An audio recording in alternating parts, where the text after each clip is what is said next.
Selamat siang, Mbak. Selamat siang. Silakan duduk senyaman, Mbak, dan selamat datang di sesi konseling ini. Perkenalkan, nama saya Resa. Konseling. Sebelumnya, terima kasih telah datang. Waktu berada di sesi. Di sini semua hal yang Mbak ceritakan akan kami jaga kerahasiaannya. Namun, jika nanti dalam cerita Mbak ada informasi mengenai pihak ketiga, misalnya anak, orang tua, termasuk Mbak sendiri berada dalam situasi terancam keduanya, maka saya berhak menginformasikannya pada manajer atau atasan saya.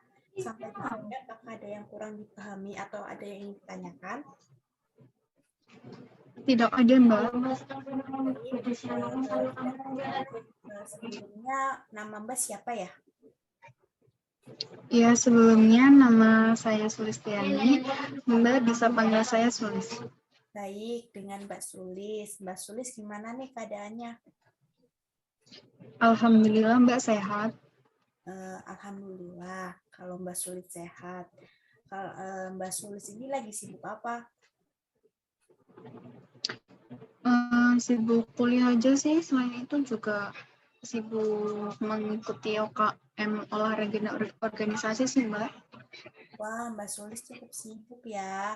Oke, Mbak, kalau begitu kita mulai sesi konseling kita pada hari ini. Sebelumnya, kalau boleh tahu, apa tujuan Mbak mengikuti sesi konseling pada hari ini? Ya, tujuan saya mengikuti konseling ini itu untuk bercerita mengenai masalah yang sedang saya hadapi, Mbak. Oh, begitu. Jadi, apa yang ingin Mbak ceritakan terkait permasalahan yang Mbak sedang hadapi? Jadi gini, Mbak, saya sudah semester 3 nih. Selain itu juga saya mengikuti OKM olahraga dan organisasi yang mana cukup menguras waktu saya. Jadi saya cukup kesulitan untuk membagi waktu kuliah, UKM olahraga, dan organisasi. Di sini juga saya cukup stres menghadapi kesibukan saya, sehingga emosi saya terkadang tidak terkontrol.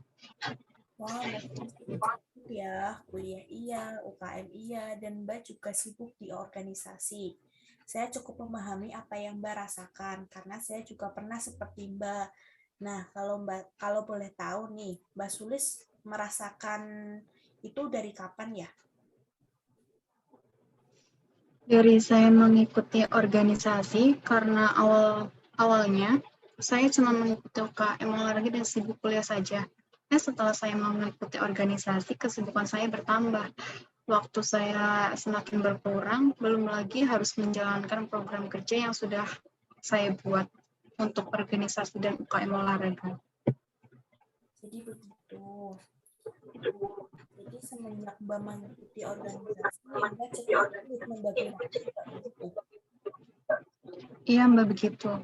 Menyinggung soal stres yang Mbak katakan tadi, boleh dijelaskan tidak contoh stres yang Mbak maksud itu bagaimana?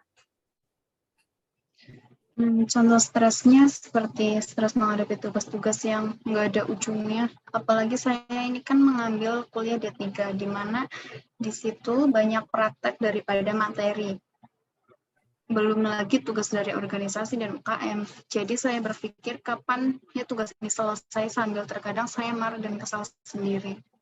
Jadi Mbak terkadang marah dan kesal terhadap tugas-tugas yang sedang Mbak kerjakan begitu?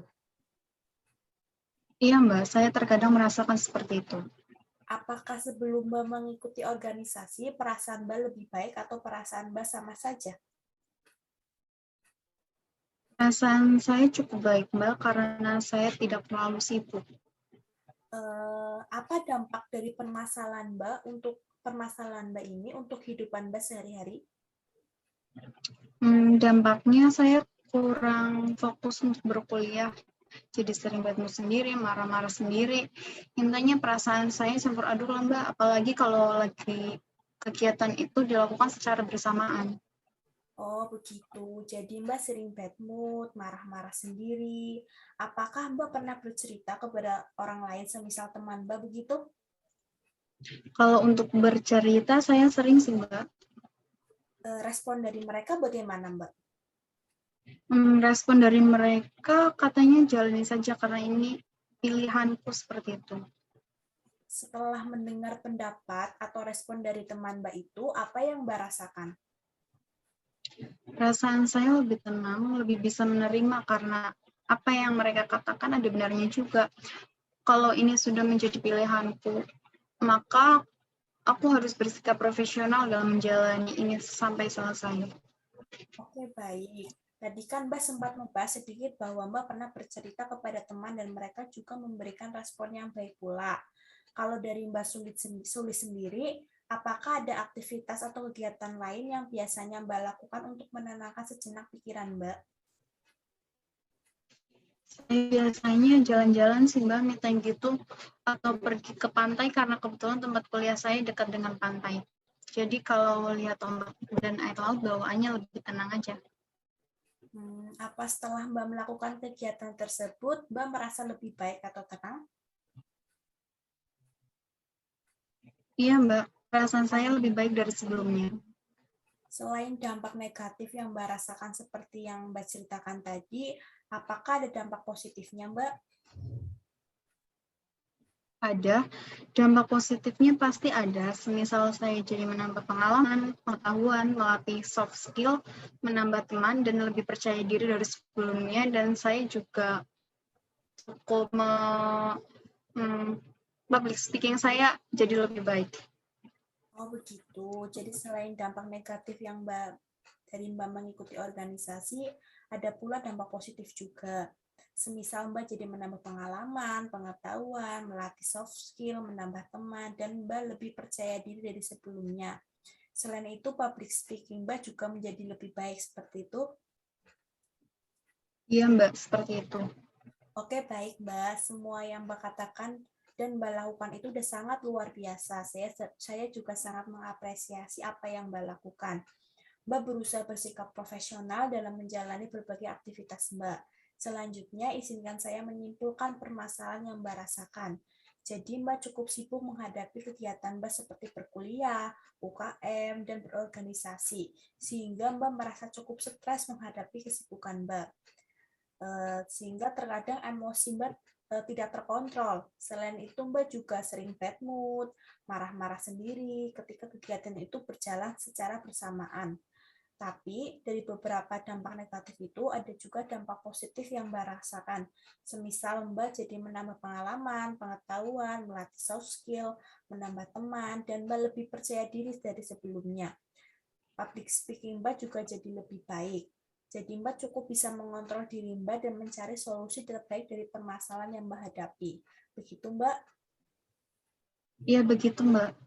Nah, selanjutnya apa sih harapan Mbak ke depannya setelah mengikuti sesi konseling ini? Harapan saya semoga saya bisa menjadi lebih baik, lebih bisa manajemen waktu, bisa tetap aktif berorganisasi, dan kuliah juga tetap lancar. Oke, baik Mbak. Semoga harapan-harapan Mbak yang Mbak sebutkan tadi dapat Mbak capai. Satu pertanyaan terakhir Mbak. Kalau boleh tahu, apa hal menarik yang Mbak rasakan selama sesi konseling ini berlangsung? Saya merasa lebih tenang dan merasa lebih baik daripada kemarin. Pikiran saya bisa lebih positif dan merasa seperti tidak salah tempat untuk bercerita. Gitu sih Mbak, kira-kira. Oke, baik Mbak. Apakah masih ada yang ingin Mbak ceritakan lagi terkait permasalahan Mbak? Sudah cukup Mbak.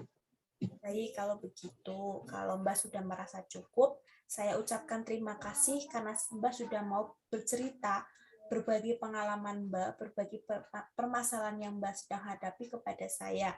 Dan saya akhiri sesi konseling kita pada hari ini. Sampai bertemu di sesi konseling berikutnya. Selamat siang, Mbak Sulis. Selamat siang, Mbak.